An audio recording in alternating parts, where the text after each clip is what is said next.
Hello and welcome back to the Generalist World YouTube channel. Today we are going to be talking about what is a generalist and particularly how to leverage it in the information age. So if you're like me, you have heard so often, pick a niche, specialize, you're never going to stand out, focus, why are you so scattered? But what if you're not wired that way? My own career has been so squiggly. I'm a founder, but I'm also a creator, a writer, a podcaster. In the past, I have been a tour guide, a startup advisor. I was the first employee of a startup in the Philippines, so I was basically wearing many hats. My previous role was the director of miscellaneous, and you get the gist. So for years, I felt like my generalism was a liability. And I really felt like I couldn't explain myself in one succinct sentence. And that always made me feel like I just didn't fit in and I didn't belong. But then I realized this is not a weakness. This is what makes me unique. And in fact, this is actually my edge. So in this video, I'm going to show you exactly how to become a generalist without looking scattered. You're going to learn what a generalist actually is, why the world needs us and you right now, and the steps that you can take to turn your zigzaggy, squiggly career into just a straight up advantage. Okay, so first up, let's clear this up. A generalist is not just a jack of all trades who cannot focus. A generalist is someone who connects fields to create outcomes that specialists can't. So here's an analogy. A specialist is like someone who plays one instrument really well, and a generalist is the conductor. They don't just know the notes, they know how the whole orchestra comes together. So for me, I am not the best founder in the world. I'm not the best writer. I'm not the best creator. But when I put these things together, I can build communities, I can tell really compelling stories, I can design products and experiences and events that really resonate. And so it's my combination, it's my intersection that becomes the value. So if your career has zigzagged between roles and industries, don't see it as random. It is this overlap, it is this mix that is exactly where your magic happens. But I hear you. If you're also where I was a couple of years ago, you're probably saying, but I'm a generalist and I'm really struggling, or I have been really struggling in my journey. So the real problem is that the market doesn't label generalist jobs properly. And this kind of makes sense. So job boards, they want really neat titles. Recruiters want these like linear CVs. So when you've got a squiggly path, they look at it and they go, I don't get it, it's too messy. And that is why generalists feel misunderstood, not because they do not have value, but because the system is biased toward specialists. So here's what I want you to do. Don't wait for the market to label you. I want you to build your own label. And this is exactly what I'm about to show you. So the first step is how I like to think about it is exploring on purpose. And I do this myself using the 70-20-10 rule. So 70% of your time is going to be your bread and butter work. It's going to be the work that pays the bills. It's going to be the work that is your stability and keeps you grounded. Your 20% of your time is what I like to think of as stretch projects. These might be a little outside your lane. So if you're in marketing, maybe you're jumping into ops. Or if you're in product, maybe you're shadowing sales. And 10%, this is the really fun part, is the wild card. This is something probably quite unrelated, but really interesting. Maybe this is you starting a podcast, or maybe it's you tinkering with design. That is literally how I ended up here. 70% has been building my business, 20% has been experimenting with writing and creating content, just like this YouTube video here, and 10% was launching a podcast.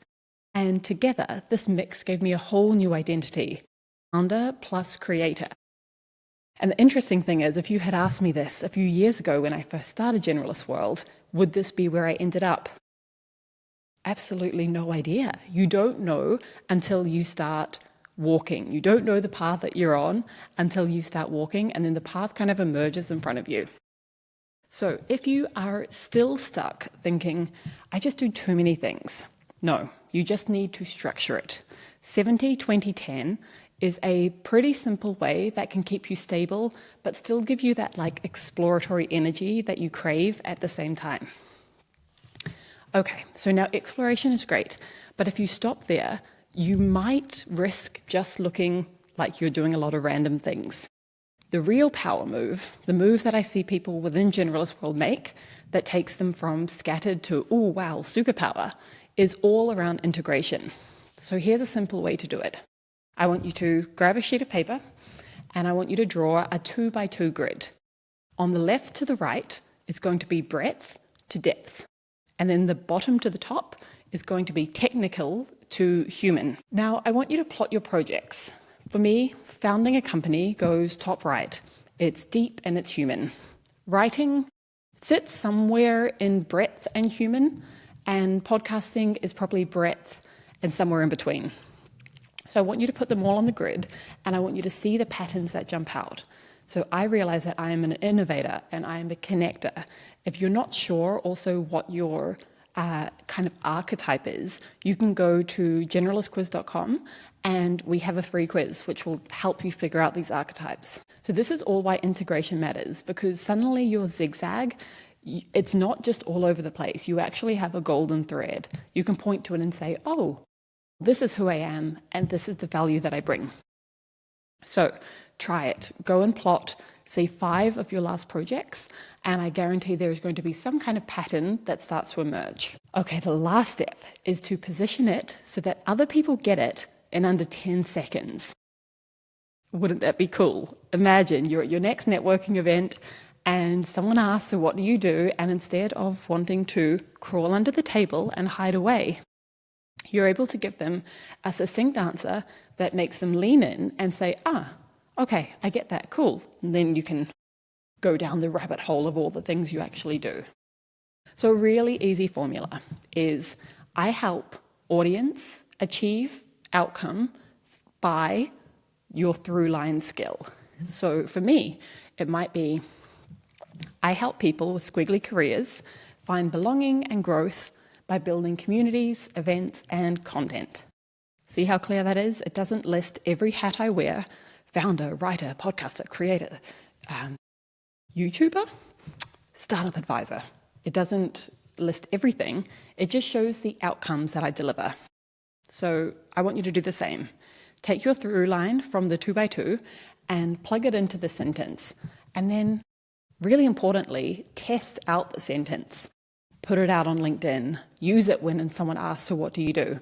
And you will start to see the things that resonate, and you will start to see the things, if you keep getting blank looks, it just means you need a tweak. And the more you can practice this, the more clear it's going to become which of the through lines are landing for people. Okay, so let's recap. Firstly, you're going to explore SMART. You can do this through the 70-20-10 rule. Then you're going to integrate. This is all about finding your through line with the 2x2 grid. And lastly, you're going to position yourself. You're going to have these one-liners that make sense to absolutely anyone. That is how you go from, I do a bit of everything, to I'm a generalist and that is my superpower. So here's what I want you to do next.